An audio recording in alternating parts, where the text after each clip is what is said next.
사망 권세 모두 이기시었네. 흰 옷 입은 천사 돌을 옮겼고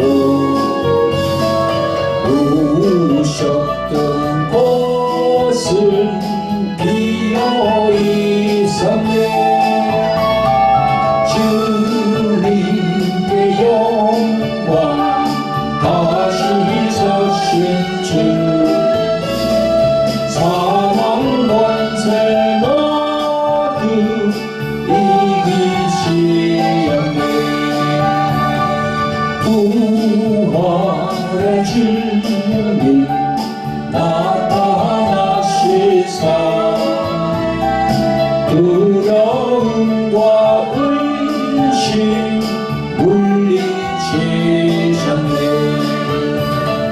주의 교회 기뻐 찬송하여라. 다시 사신 주님 주님이겠네. 주님께 영광 다시 사신 주 사망 권세 모두 이기시었네.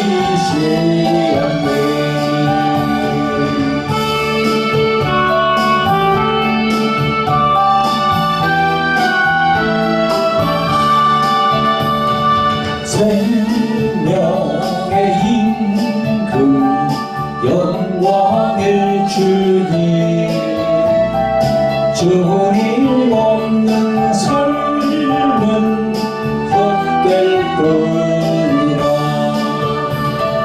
주의 사랑으로 세상 이기고 요란 건너 보람 가게 하소서.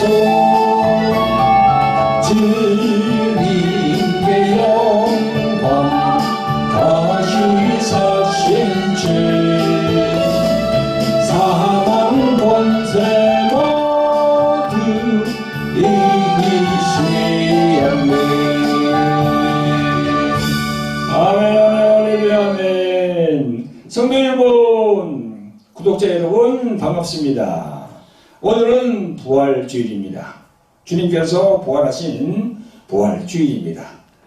오늘 받은 하나님의 말씀은 마태복음 21장 1절로 9절, 그리고 마지막 장 마태복음 28장 1절부터 6절까지 말씀입니다. 그리고 오늘 부활주일 말씀 전거 제목은 예루살렘 입성부터 부활까지의 여정. 다시 말씀드리면 오늘 말씀 전거 제목은 예루살렘 입성부터 부활까지의 여정, 이렇게 정했습니다. 아멘. 성도 여러분, 오늘 성경 말씀 본문으로 들어가기 전에 저희 교회에 광고가 있습니다. 다름이 아니고 저희 교회에서 매주 토요일 오후 2시에 실시하는 유튜브로 실시간 생중계되는 주요 집회 광고입니다. 이름하여 돌항아리 홀리 힐링 집회입니다. 주요 사역에 관심이 많은 목사님, 사모님, 전도사님, 권사님, 또 선교사님들이 참석하시면 영적인 식길이 더 넓어질 것으로 저는 봅니다. 그리고 교회에 나오시는 신자분들 중에서 각종 질병과 또 귀신들로 인하여 정신적인 우울증, 조현병, 공황장애, 또 불면증 등으로 고생하는 분들이 참 많습니다. 네, 그런 분들도 여기에 2시부터 매주 토요일 2시부터 실시하는 이 방송에 여러분들 참여하시면 많은 은혜가 될 겁니다. 그리고 또 치유가 일어납니다. 참가하시길 바랍니다. 다시 한번 말씀드립니다. 토요일 2시 유튜브 생방송 돌항아리 TV이고, 기억하시고 유튜브에서 검색을 하시면 돼요. 그러면 바로 돌항아리 TV로 검색하시면 들어올 수 있습니다. 그리고 저희 교회에서 진행하는 목요일날 치유성회가 있습니다. 매주 목요일 오후 2시, 똑같이 오후 2시입니다. 저희 교회로 오셔서 치유받으실 분들은요, 오셔서 또 기도하고 찬양 하나님께 드리고 또 상담 받으시고 치유받으실 분은 거기서 치유받을 수 있습니다. 꼭 기억하시기 바랍니다. 그리고 여러분, 저희들도 이 외국에 계시는 분들을 위해서 여기 줌을 개설했습니다. 이 줌 번호는요, 647-043-3214입니다. 네, 이 주일날, 매주 드리는 주일날 예배, 외국에 계신 분들도 이 번호를 들어주시면 같이 예배를 드릴 수가 있습니다. 그러면 이제 줌에 대한 앱을 깔아야 되겠죠, 그죠? 깔고 이 번호를 치시면은, 저희들이 여기서 한국에서 수학을 눌러드리면은, 주일날 드리는 방송을 여러분들이 볼 수가 있습니다. 꼭 기억하시기 바랍니다. 줌 아이디는 647-043-3214. 자막으로 번호가 나가니까 참고하시면 되겠습니다. 여러분, 오늘 본문 마태복음 21장 1절부터 9절 한번 읽어보겠습니다. 마태복음 21장 1절부터 9절까지 시작. 저희가 예루살렘에 가까이 와서 감난산 백박에에 이르렀을 때에 예수께서 두 제자를 보내시며 이르시되 너희 맞은편 마을로 가라. 곧 메인 나귀와 나귀 새끼를 함께 있는 것을 보리니 풀어 내게로 끌고 오너라. 만일 누가 무슨 말을 하거든 주가 쓰시겠다 하라. 그리하면 적지 보내리라 하시니 이는 선지자로 하신 말씀을 이루려 하시니라. 일러스되 시온딸에게 이르기를 내 왕이 내게 임하나니 그는 겸손하여 나귀 곧 몸에 매는 짐승의 새끼를 다투다 하라 하였느니라. 제자들이 가서 예수의 명하신 대로 하여 나귀와 나귀 새끼를 끌고 와서 자기들의 겉옷을 그 위에 얹음에 예수께서 그 위에 타시니 우리의 대부분은 그 겉옷을 길에 펴며 다른 이는 나무가지를 베어 길에 펴고 앞에서 가고 뒤에서 따르는 무리가 소리질러 가로되 호산나 다윗의 자손이여 찬송하리로다. 주의 이름으로 오시는 이여 가장 높은 곳에서 호산나 하더라. 네, 거기 적어두고 자, 마태복음 제일 마지막에 있는 28장으로 갑니다. 28장 1절부터 6절까지. 네, 시작. 안식일에 다야가고 안식구 첫날이 되면 미명에 막달라 마리아와 다른 마리아가 무덤을 보려고 왔더니 보 지진이 나며 주의 천사가 하늘로서 내려와 돌을 굴러내고 그 위에 앉았는데 그 형상이 번개같고 그 옷은 눈같이 희건을 수직하던 자들이 저를 무서워하여 떨며 죽은 사람과 같이 되었더라. 천사가 저들에게 일러가로되 너희는 무서워 말라. 십자가에 못 박히신 예수를 너희가 찾는 줄을 내가 아노라. 그가 여기 계시지 않고 그의 말씀하신 대로 살아나셨느니라. 와서 그의 누우셨던 곳을 보라. 아멘. 성도 여러분, 구독자 여러분, 반갑습니다. 오늘은 예수님께서 죽음에서 승리하신 부활절입니다. 사망의 권세를 깨뜨리고 죽음에서 부활하신 우리의 주님을 송축합니다. 제가 택한 오늘 본문은요, 21장부터 마지막 장 28장까지 이 8장입니다.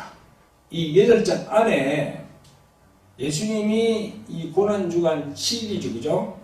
이 7일간 걸어간 이런 이 여정이 쫙 나와 있어요. 그래서 오늘 제 말씀 제목도 뭐라고 정했습니까? 여기 적어놨죠, 그죠? 예루살렘 입성부터 부활까지의 여정. 그게 7일이거든요. 그래서 고난주간 7일입니다. 자, 저희들이 오늘 여기 21장 1절부터 한번 읽어볼까요? 다시 한번 읽어보겠습니다. 저희가 예루살렘에 가까이 와서 감난산 백박에 이르렀을 때에 예수께서 두 제자를 보내시며 이르시되 너희 맞은편 마을로 가라. 곧 매인 나귀와 나귀 새끼가 함께 있는 것을 보리니 풀어 내게로 끌고 오느라.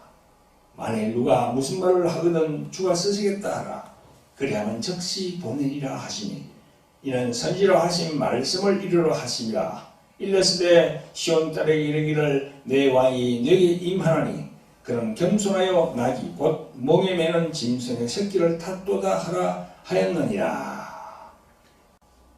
여러분 이렇게 기록이 되어 있는데 예수님은 이사야서 구약에 있는 그 말씀대로 지난번에 내가 말씀드렸죠. 구약에 있는 말씀대로 똑같이 이렇게 성령의 인도를 받아서 지금 해가고 계십니다. 그게 이사야서 62장 11절 그리고 스가랴 9장 9절에 선지자들의 그 예언한 그 말씀대로 그 나귀 새끼를 딱 타시고 예루살렘 동문으로 탁 들어오게 되시는 거예요. 지난번에 제가 서울 드릴 때 문이 네 옷이 있는데 하필 왜 동문으로 들어오느냐. 그 동문으로 들어오는 그게 구약에 기록이 되어 있어요. 그래서 동문으로 들어오셔야 돼요. 이때 많은 무리들이 그 겉옷을 길에 펴며 다랑이는 나무가지를 베어서 길에 펴고 앞에서 가고 뒤에서 따르는 무리들이 소리를 막 지르면서 호산나 다윗의 자손이여 찬송하리로다. 주의 이름으로 오시는 이여 가장 높은 곳에서 호산나 하더라. 이렇게 성경은 적고 있습니다.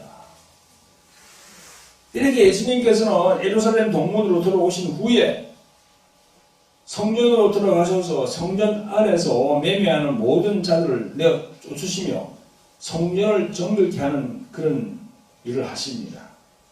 그 다음에 베단이라는 동네에 계셨어요. 그리고 그 다음날 이른 아침에 성으로 들어오시면서 열매 맺지 못하는 무화과 나무를 보시고 그 무화과를 저주하는 그런 사건이 벌어집니다. 이어서 마태복음 22장에 보면요, 혼인잔치 비유, 그 다음에 가이사 문제, 그 다음에 부활 논쟁, 그리고 그리스도와 다윗의 자손에 대한 말씀을 하십니다. 제가 지금 21장부터 대략을 내가 얘기를 하고 있습니다. 일주일간에 벌어진 그 사건들을 다 얘기를 하고 있는 겁니다.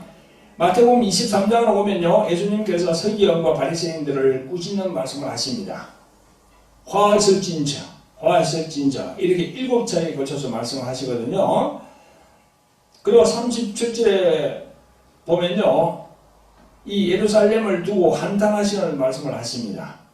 그리고 마태복음 23장으로 보면 향후 예루살렘 성전이 무너질 것이라는 것을 예언하십니다. 그러면서 가장 큰 환란에 대한 것을 말씀하시고 그 가장 큰 환란 후에 인자가 오실 것이라는 것을 예언합니다. 그러시면서 무화과의 교훈을 배우라고 말씀합니다. 그 다음에 마태복음 25장으로 넘어가면 열처녀 비유를 말씀하시고 그 다음 달란트 비유를 말씀하십니다. 그 다음은 인자가 모든 천사와 함께 다시 오신다는 말씀을 하시면서 양과 염소에 대한 비유를 말씀하십니다. 이 말씀하시는 달란트 비유, 양과 염소의 비유, 혼인잔치의 비유, 전부 다 앞으로 될 일을 예수님이 예언하시는 말씀이에요. 지금도 그 말씀이 적용되고 있는 겁니다. 이어서 마태복음 26장으로 넘어가면요, 마태복음 26장은 목요일입니다. 이 성경에는 무슨 요일이 나와 있지 않아요. 월, 하, 수, 목, 금일이 나와 있지 않습니다. 그러나 이제 많은 이 신학자들이 다 조사를 해본 결과 이 마태복음 26장으로 넘어가면 이때가 바로 목요일이라는 겁니다. 이 목요일은요, 대제사장들과 백성의 장로들이 예수님을 괴계로 잡아 죽이려고 언론한 기사가 다 나와요. 이때 계신 곳이 베다니에 있는 문둥이 시몬의 집이었습니다. 이곳에 한 여자가 귀한 향유 옥합을 예수님의 머리와 몸에 발라드리는 기사가 나옵니다. 이어서 예수님과 제자들 간의 마지막 만찬 기사가 나오고 예수님이 베드로가 자신을 3번 부인할 것이라는 말씀도 이때 말씀하십니다. 그리고 겟세마네 동산에서 기도하시는 기사가 나옵니다. 이게 이제 목요일 저녁 그리고 이제 금요일 새벽으로 넘어가는 그때가 바로 이때예요. 이어서 가룟 유다의 배신으로 예수님이 무리들에게 잡혀갑니다. 그리고 금요일 새벽에 공회 앞에 서게 됩니다. 유대인들 공회. 그게 바로 금요일 새벽이에요. 이때 예수님의 예언대로 베드로가 닭이 울기 전에 3번 부인하리라 하신 그 예수님의 말씀이 생각이 나서 베드로가 밖에 나가서 심히 통곡했다고 하는 기사가 이게 또 나와요. 이제 마태복음 27장으로 넘어갑니다. 27장으로 넘어가면 이때는 언제냐면 금요일 아침 6시부터 9시 그 사이예요. 예수님이 빌라도 총독 앞에 서게 됩니다. 이때 가룟 유다는 예수님이 정죄당한 것을 보고 은 30을 대제사장들과 장로들에게 갖다 주면서 스스로 목매어 죽는 기사가 이때 나옵니다. 이것 또한 구약에 있는 시편 22편 1절에 예언된 말씀이 바로 응하게 되는 겁니다. 여러분, 빌라도가 이제 사형 선고를 합니다. 예수님에게 대해서. 그리고 군병들이 예수님의 옷을 벗기고 홍포를 입히고 머리에 가시 멜류관을 씌우고 갈대를 그 오른손에 들리게 하여 예수님을 막 희롱합니다. 이때가 금요일 오전 9시입니다. 이런 과정을 거쳐서 십자가에 이제 못 박히시거든요. 그래가지고는 오후 3시까지, 오전 9시부터 오후 3시까지 6시간 동안 십자가에 예수님이 달려있는 겁니다. 6시간 동안 그 얼마나 괴로웠을까요? 십자가에 달리기 전에 채찍으로 39대 맞고, 그 다음에 이제 십자가에 달리면서 양 손에 못 박히고 발에도 못 박히고 얼마나 괴로웠을까요? 6시간 동안. 엄청난 시간이었을 겁니다. 아마 6시간 동안을. 오전 9시부터 오후 3시까지. 오후 3시에 예수님의 영혼이 떠나셨다고 기록이 되어 있습니다. 그러니까 이제 아리마대 부자 요셉이라는 사람이 빌라도에게 시체를 달라고 해서 정한 세마포에 싸서 바위 속에 판 자기 새 무덤에 넣어두고 큰 돌을 굴러서 무덤 앞에 놓고 가니까 파수꾼들이 와서 그 돌을 인도하고 무덤을 굳게 지키더라, 이렇게 성경을 기록하고 있습니다. 성도 여러분, 여기까지가 마태복음 21장부터 27장까지의 그 7장에 걸친 그 내용입니다. 여러분, 성경에는 요일이 나와 있지 않습니다. 그러나 역사가들은 마태복음 21장 예루살렘 입성하신 날이 지금으로 말하면 일요일이에요.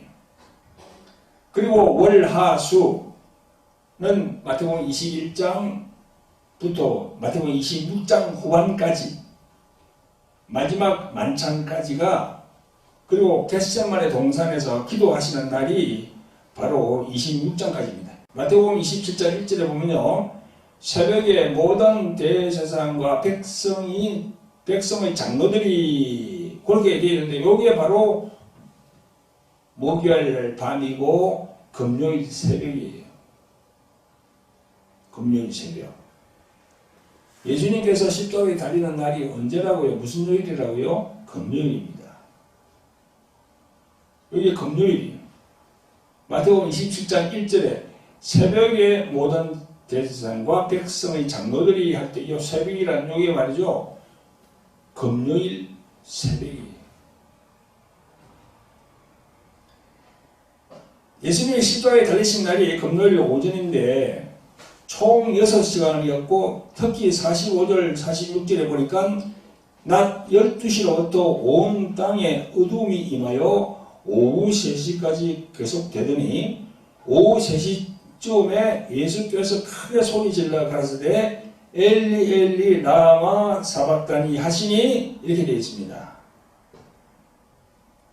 성도 여러분, 여기까지가 부활하시기 전까지의 내용입니다. 자, 그러면 오늘 택한 본문 중에 두 번째 본문 마태복음 28장 1절부터 6절까지 한번 읽어보겠습니다.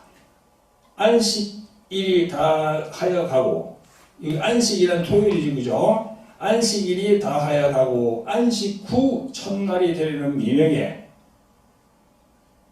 막달라 마리아와 다른 마리아가 무덤을 보려고 왔더니 큰 지진이 나며 주의 천사가 하늘로서 내려와 돌을 굴러내고 그 위에 앉았는데 그 형상이 번개같고 그 옷은 눈같이 희거늘 수직하던 자들이 저를 무서워하여 떨며 죽은 사람같이 되었더라.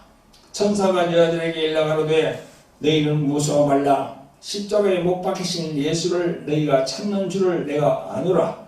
그가 여기에 계시지 않고 그의 말씀하시던 대로 살아나셨느니라. 와서 그의 누우셨던 곳을 보라. 안에 이렇게 기록하고 있습니다.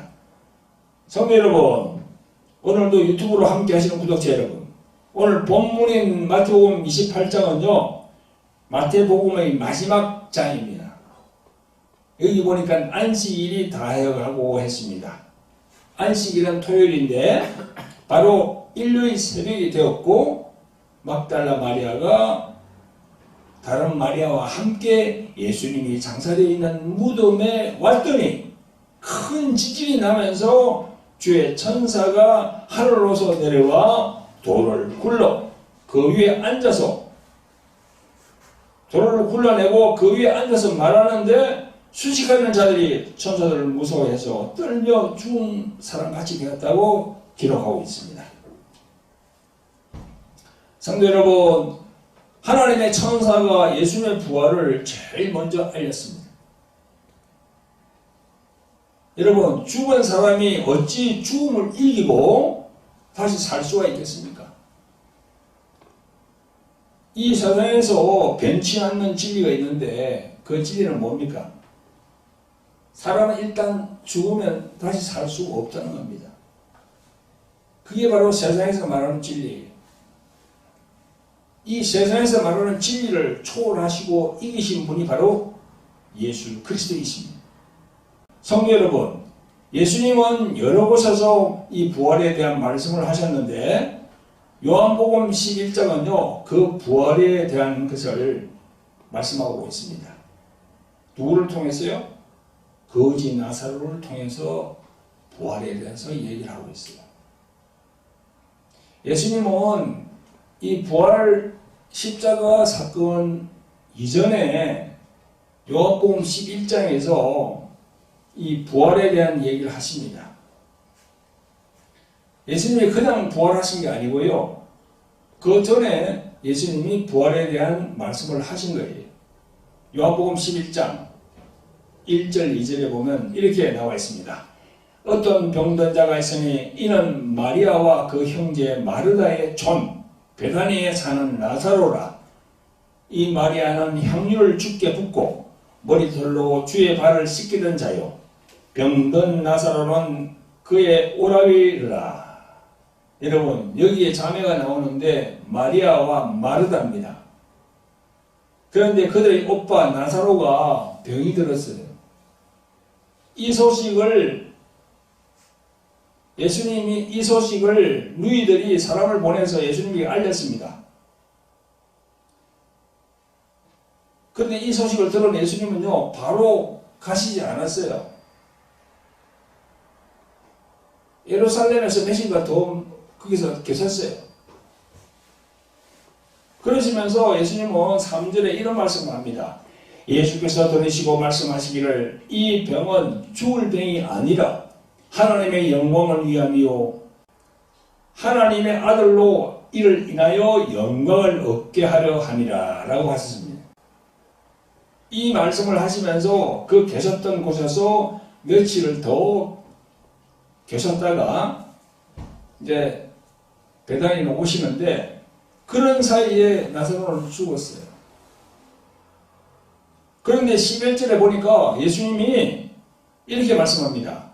우리 친구 나사로가 잠들었도다. 그러나 내가 깨우러 가노라. 그래서 제자들과 함께 베다니에 오시니까 나사로가 죽은 지 나흘이 되었어요. 이제 많은 사람들이 조문하려고 모여들고 있었고, 마르다는 예수님이 오신다는 말을 듣고 곧 나가 맞이합니다. 마르다가 예수님에게 주께서 여기 계셨다면 오빠가 죽지 않았을 것이라고 하니까 예수님이 이렇게 말씀합니다. 너희 오빠가 다시 살리라. 그렇게 말씀합니다. 그러니까 마르다는 네, 주님 마지막 날 부활에는 다시 살 줄을 내가 아나이다. 그런 얘기하죠. 지금 당장 살릴 건데 저희는 마지막 날에 그래 부활한다는 그 얘기예요. 여러분, 그래서 25절 26절에 예수님이 이렇게 말씀합니다. 예수께서 가라사대 나는 부활이요 생명이니 나를 믿는 자는 죽어도 살겠고 무릇 살아서 나를 믿는 자는 영원히 죽지 아니하리니 이것을 내가 믿느냐? 이렇게 십자가에 올라가시기 전부터 부활에 대한 말씀을 하셨습니다. 나는 부활이요 생명이니 나는 부활이요 생명이니 십자가에 올라가시기 전부터 예수님이 말씀하셨다니까요. 갑자기 이렇게 죽어가 부활한 게 아닙니다. 나는 부활이요 생명이니. 이 부활과 생명을 왜 딱 붙여놨을까요? 나는 부활이요 이렇게만 해야 되는데 그 다음에 나는 부활이요 생명이니 했잖아. 왜 부활과 생명을 딱 붙여놨을까요? 부활해야만이 생명을 얻는다는 겁니다. 아멘. 아멘. 그래서 예수님이 나는 부활이요 생명이니 하고 딱 말씀하신 거예요. 예수님은 자신이 십자가에 죽더라도 다시 살게 될 것을 자기는 알고 있었어요. 성경에 구약에 다 예언되어 있으니까. 그 예수님이 몰랐겠습니까? 하나님의 본체이신 그 예수님이 몰랐겠어요, 그걸? 성령으로 말씀을 다 해주기 때문에 다 하는 거죠. 그 길로 가신 거예요, 이제. 예수님의 그 부활의 예표로서 나사로가 살아나는 기적을 보이셨던 겁니다. 요한복음 11장에. 아멘? 그래서 요한복음 11장 그게 부활장이에요. 나사로가 살았잖아요. 그리고 이 기사를 보면요, 마르다와 함께 나사로 오빠가 있는 무덤 앞으로 갑니다. 그래서 예수님이 돌을 옮기라고 합니다. 근데 누이 마르다가 예수님에게 뭐라고 합니까? 예수님이 벌써 죽은 지 나흘이나 됐는데 냄새가 막 납니다. 냄새가 난다는 거야. 나흘, 하루 이틀, 사흘, 나흘, 죽은 지가 4일. 4일이면 냄새가 나, 죽은 사람 몸에 썩으니까 냄새가 나죠. 이 40절에 보면요, 예수께서 가라사대 내 말이 내가 믿으면 하나님의 영광을 보리라 하지 아니하였느냐 이렇게 하십니다. 이제 돌을 옮겨놓고 다음과 같이 하나님께 기도합니다. 아버지여, 내 말을 들으신 것을 감사하나이다. 항상 내 말을 들으시는 줄을 내가 알았나이다. 그러나 이 말씀하옵는 것은 둘러선 무리를 위함이니 곧 아버지께서 나를 보내신 것을 저희로 믿게 하려 함이니이다. 이 말씀을 하시고 큰 소리로 나사로야 나오라 부르시니 죽은 자가 수족을 배로 동인 채로 나오는데 그 얼굴은 수건으로 쌓였더라. 예수께서 가라사대 풀어놓아 다니게 하라 하시니라. 이렇게 기록되어 있어요. 아멘. 아니, 죽어서 냄새가 나는 그건 나사로를 4일이나 지났어요. 죽은 지가. 냄새가 난다는 거야. 그런데 살렸어요. 예수님이. 그리고 예수님이 부활하시기 전에 이 요한복음 11장 나사로의 부활을 예표로 딱 보여주신 겁니다. 할렐루야. 아멘. 아멘. 사랑하는 성도 여러분, 오늘도 유튜브로 함께 하시는 구독자 여러분, 예수께서 죽음에서 부활에 이르기까지 십자가를 거치면서 이르기까지 쭉 이렇게 기록이 되어 있는데요.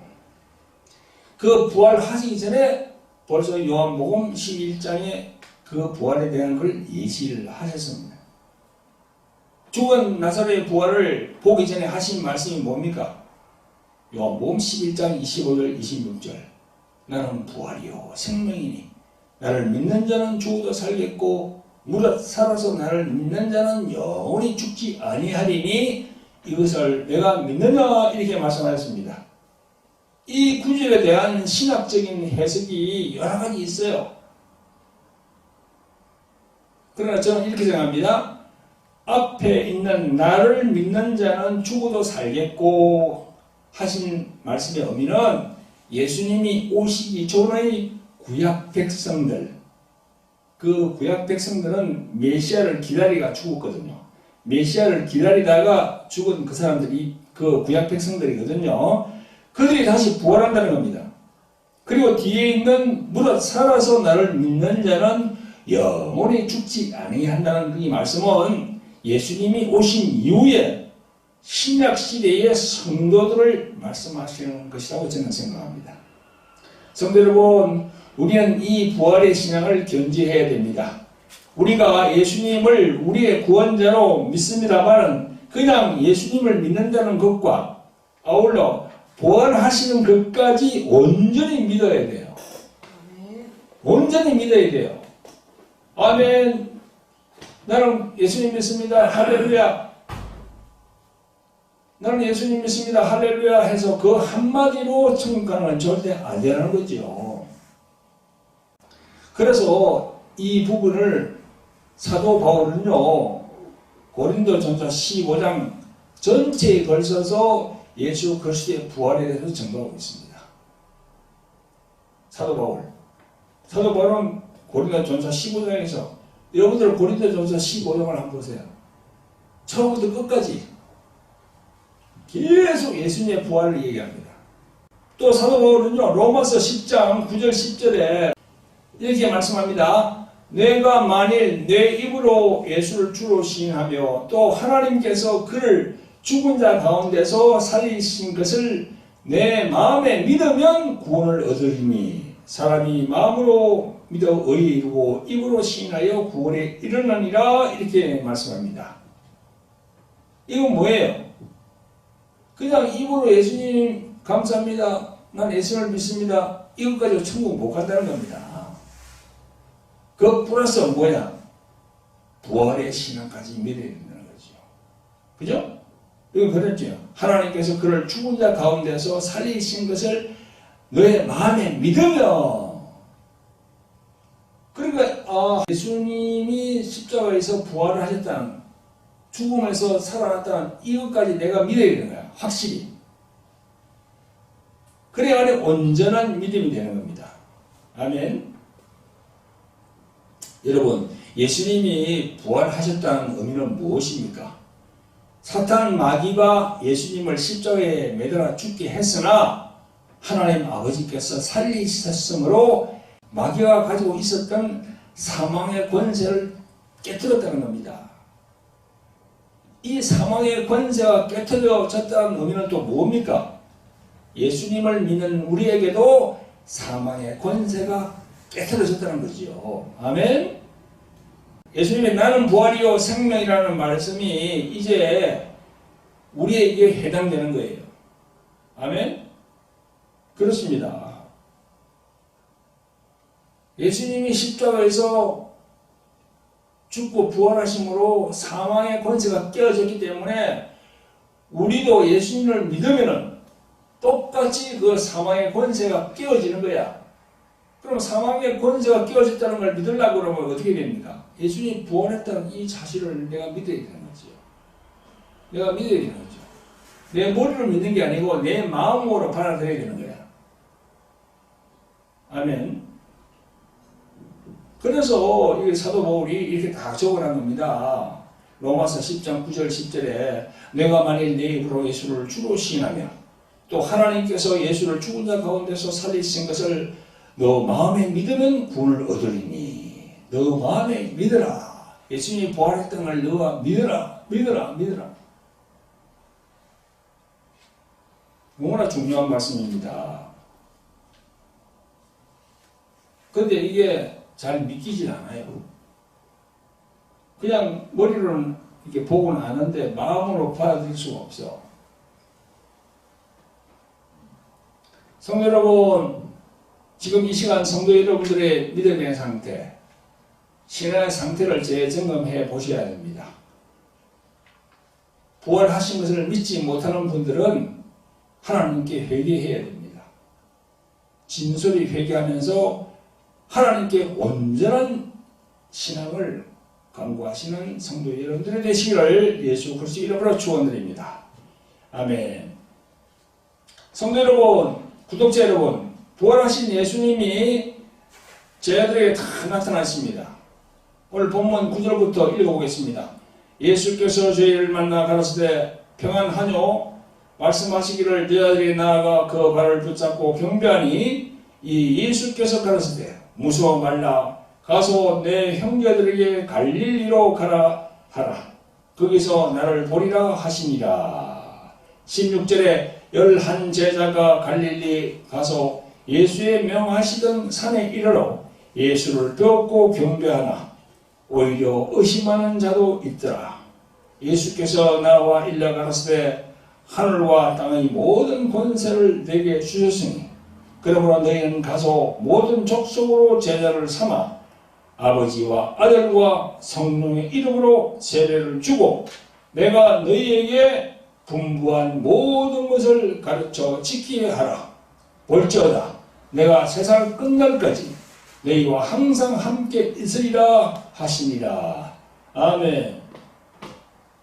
성도 여러분, 유튜브를 통해서 매주 말씀을 들으시는 구독자 여러분, 부활하신 예수님께서 제자들 앞에 나타나셨어요. 오늘 본문을 보니까 여자들은 예수님의 발을 붙잡고 경배하면서 아주 반가워했습니다. 예수님이 말씀합니다. 20절에 내가 너희에게 분부한 모든 것을 가르쳐 지키게 하라. 볼지어다 내가 세상 끝날까지 너희와 항상 함께 있으리라. 이렇게 말씀하십니다. 예수님이 말씀하신 것 중에서 내가 너희에게 분부한 모든 것을 가르쳐 지키게 하라. 이렇게 명령하셨는데 이 명령이 무슨 명령입니까? 이 명령이 무슨 명령이죠? 이게 바로 복음을 전파하는 명령이에요. 죽어가는 영혼들, 예수님 믿지 않고 이 세상을 쫓아가는 많은 그 영혼들 있잖아요. 그죠? 그런 영혼들에게 복음을 전파하라. 복음을 전파하라. 그런 영혼들에게 나를 알리라. 알리고 나를 믿게 해서 천국으로 들어올 수 있도록 그렇게 해라. 그게 복음 전파 사역이거든요. 마귀에게 눌리는 많은 사람들에게 복음을 전파해서 천국으로 들어오게 하는 그게 바로 영혼 구형 사역입니다. 아멘. 그게 이제 명령을 하신 거예요. 예수님께서. 근데 그게 아무나 할 수 있겠습니까? 성령을 받아야 되거든요. 성령을 받아야 되거든요. 근데 이제 목사로 이렇게 많은 분들이 신학교에서 이렇게 공부해서 목사 고시를 쳐서 목사 안수를 받아서 이렇게 나와서 뭐 교회를 개척해서 이렇게 하는데 그런 목사님들 중에도 성령을 안 받은 사람이 있어. 성령을 안 받으면요 이렇게 예수님께서 말씀하시는 이 내용들을 자기가 이 마음으로 확 다가오질 않아요. 그러면요, 그런 목사님들은 그냥 종교적인 지도자밖에 안 돼. 복음 전파자가 아니야. 성령을 받아야만이 이 성경에 있는 모든 내용들이 자기가 다 깨닫게 됩니다. 성령을 받아야 돼요. 그래서 요한복음 20장 21절부터 예수님이 말씀합니다. 예수께서 또 가라사대 너희에게 평강이 있을지어다. 아버지께서 나를 보내신 것 같이 나도 너희를 보내노라. 이 말씀을 하시고 저희를 향하사 숨을 내쉬며 가라사대 성령을 받으라 그랬어요. 성령을 받으라 그랬어요. 성령을 안 받으면요, 예수님이 죽어가지고 살아나셨다는 이 부활도 내가 믿기진 않아요. 믿을 수가 없어요. 성령을 받아야 그게 다 이게 믿을 수가 있습니다. 아멘. 이 시간 또 이 동영상을 보시는 많은 우리 신자분들 또 주의 종들이 있습니다. 오늘 우리가 부활절을 맞이해서 정말 우리는 성령 충만한 게 돼야만이 이런 내용을 우리가 전할 수 있거든요. 그러려고 그러면은 성령을 받아야 됩니다. 성령을 받아야 됩니다. 요한복음 20장 21절부터 22절까지 말씀 꼭 기억하시길 바랍니다. 예수께서도 가라사대 너희에게 평강이 있을지어다. 아버지께서 나를 보내신 것 같이 나도 너희를 보냈노라. 이 말씀을 하시고 저희를 향하사 숨을 내쉬며 가라사대 성령을 받아라. 할렐루야. 감사합니다. 그렇습니다. 성령을 받아야 됩니다. 보혜사 성령을 받아야만이 예수님께서 부탁하신 그 일을 할 수가 있어요. 목사, 전도사, 선교사만 하는 게 아니에요. 일반 성도도 성령을 받으면 예수님이 부탁하신 그 일을 할 수가 있습니다. 할렐루야. 그렇게 되시기를 예수님 이름으로 축원드립니다. 아멘. 아멘. 자, 기도하겠습니다. 자비롭고 긍휼히 많으신 아버지 하나님, 오늘 주일은 죽음에서 부활하신 예수님을 기념하고 송축하는 부활절 주일입니다. 예수님이 걸어가신 고난의 치를 생각하면서 우리 모두가 하나님 앞에 온전히 서기를 원합니다. 하나님의 경륜 속에서 이루어진 예수님의 십자가의 죽음과 부활은 곧 우리 모두의 개개인의 죽음과 부활로 연결됨을 믿음으로 받습니다. 오늘 예수님의 부활을 송축하면서 하나님께 영광 돌립니다. 오 주님, 영광 홀로 받아 주시옵소서. 이 모든 말씀 우리를 구원하신 예수님의 이름으로 감사하며 기도합니다. 아멘. 할렐루야. 아멘.